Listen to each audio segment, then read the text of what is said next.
After 5 security guards at a California casino essentially George Floyded a Korean man that was suffering from a severe mental health crisis, then the casino tried to cover it up, and then they essentially also went alive his sister as well. By the way, this was the only newspaper that even bothered to write about this at all. This is Vanessa Jung, who on July 24th, 2021 went to the Bicycle Casino that is located and visible right off the 710 in Bell Gardens, California. Shortly after 3 p.m. that day, Jonathan was playing baccarat at the Bicycle Casino when he all of a sudden started suffering from a severe mental health crisis and started hearing voices in his head.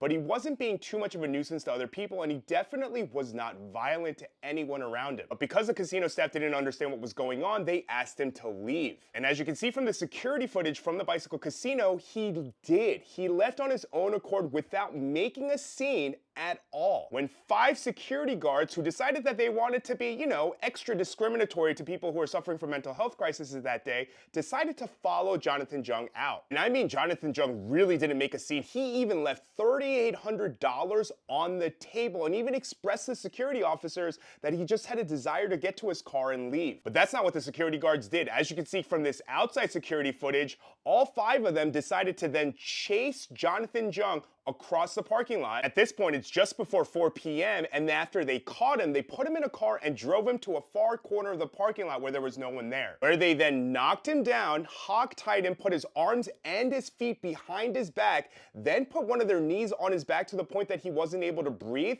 to the point that he vomited, turned blue, and within 3 minutes of this happening, he was gone. And the casino maintains to this day that Jonathan died because of this, which is very odd because there's a lab report that states that there were analytical difficulties with the specimen matrix during the collection of Jonathan Jung's blood sample, which means that there were problems with the way that the blood was collected, stored, and tested, yet they concluded that that was the cause of death.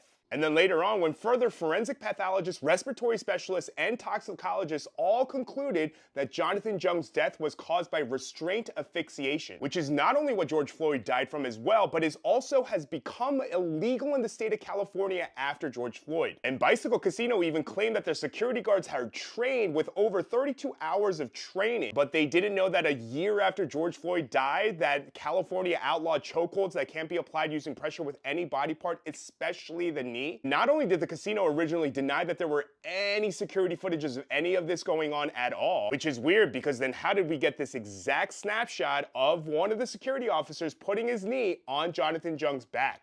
And then the family had to learn from then a medical examiner's report that there was actually video and that the casino attempted to conceal more information from July 2021 till at least August 2023. Like, not reporting Jonathan's death to the California Gambling Control Commission under California and federal law, where casinos must report deaths to the CGLR, where they can lose their license or get fines. I mean, why would they do that? Oh, right, because they were under investigation for criminal activities at the time of Jonathan Jung's death. Like, being under investigation for money laundering, and they didn't want extra eyes on their case. Or like their own investigative report, failing to mention anything about one of their security guards pressing down on Jonathan's back with his knees at the time of the incident, which means that they didn't thoroughly investigate it because they left the most important part out. Which also means that none of the security guards faced any criminal charges whatsoever. Because one of those security guards even testified a couple of weeks ago on June 18th and stated that he not only didn't want to be a part of it, but that one of the security guards pulled Jonathan's legs back and pressed down on him while the other pulled his arms behind his back, literally hog-tying him like he was some sort of fugitive, and then handcuffed him to the point that Jonathan's face turned blue, he started vomiting, and when they turned him over, he had no pulse. All in a matter of 3 minutes. 3 minutes. During the leadership of the Bicycle Casino CEO, Hisham Minay. Oh, but that's not the end. Here is Jonathan pictured when he was back in school, along with his older sister, Vanessa Jung. And Vanessa had dreams of becoming a physician, but she changed her dreams because of her brother's mental health issues, so she decided to become a psychiatrist. And Vanessa Jung became a clinical psychiatrist, and she was meeting with the lawyers at Bicycle Casino and repeatedly told them that she never wanted to watch the security footage of her brother being unalived, but the lawyers forced her to watch it anyway, and because it was so gruesome the way her brother was unalived, she couldn't stop playing it in her head after she left that meeting, and few days later, because she was suffering from severe PTSD from it, she took her own life. And in addition, Jonathan and Vanessa's mother also was suffering from dementia. And Jonathan, even with all the mental health issues that he was going through, took care of her on a daily basis, going to her home to make sure she had groceries and going grocery shopping for her and talking to her, making sure that she remembers everything. And after Jonathan passed away, their mother's dementia started getting progressively worse. So now Jonathan and Vanessa's father is suing the bicycle casino for $132 million. $1 million